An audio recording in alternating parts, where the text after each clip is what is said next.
Ciao a tutti ragazzi, ben arrivati in un nuovo video di Spettacolo Batman napoletano. Come state? Spero tutto bene. In questo video andremo a confrontare, per chi dice che Leao è più forte di Khvicha Kvaratskhelia, le statistiche dalla stagione 22-23 alla stagione 25-26, alla prima parte della stagione 25-26. Così vedremo un poco, io già so perché mi sono appena segnato, così vedremo un poco chi è più forte. Allora, partiamo da Leao. Leao nella stagione 22-23 fa 15 gol e 6 assist. Nella 23-24 8 gol e 2 assist. Nella 24-25 fa i stessi gol ma un assist. E nella 25-26 5 gol e un assist.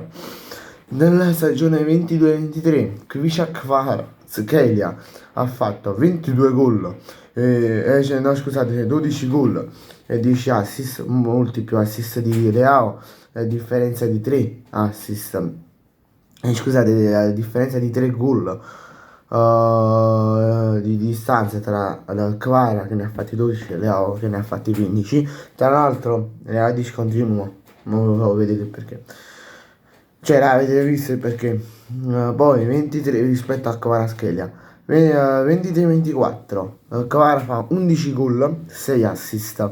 Rispetto a un Leao che nella stagione 23-24 ne ha fatti 8 e 2 assist. Poi nella prima parte di stagione, quindi che va da agosto, fino agosto a metà gennaio, 5 gol col Napoli e 3 assist e già siamo a 8. Poi col PSG da metà gennaio a fine campionato, quindi fine maggio, inizio giugno, cioè metà fino al mondiale, alla fine del mondiale per club, ha fatto Kvaratskhelia 4 gol e 3 assist. Quindi mettendo insieme i 5 gol più 4 con Napoli, 4 gol col PSG sono 9 gol e i 3 assist fatti col PSG e col Napoli sono 6 assist, quindi 9 gol e 6 assist. Quindi chi è più forte? Kvara che è più continuo, fa, anche se non segna oppure non fa assist, ha delle azioni stratosferiche, contribuisce sempre in qualche modo ai gol anche se non fa un assist e non fa gol, ma fa dei passaggi che contribuiscono all'azione del gol, oppure magari fa 2-3 tiri ma vengono parati nello specchio della porta. Poi nella stagione 25-26, inizio della stagione 25-26 fa 3 assist e 3 gol Kvaratskhelia. Ok? Questo è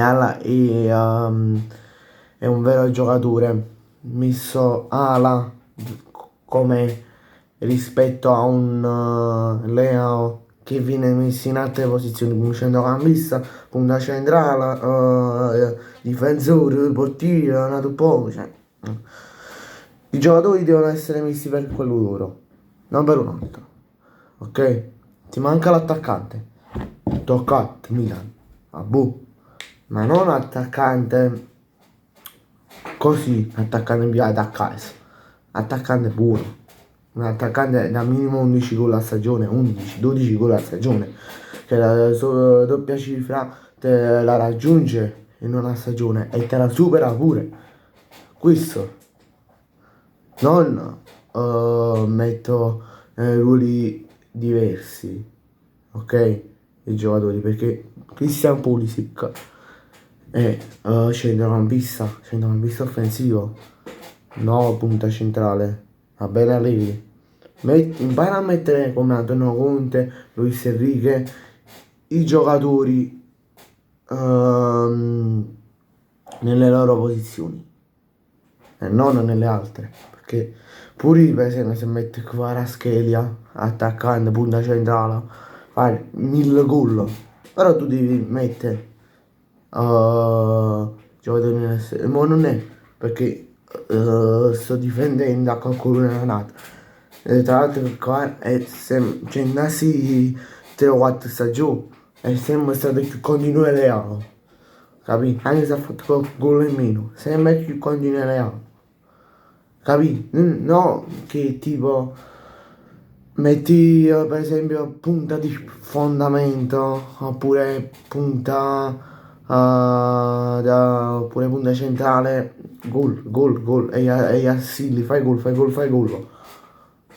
Capì? Perché pure io che so portiere mi metto in attaccante so fare gol da attaccante perché io ho passato anche da centrocampista offensivo e da attaccante.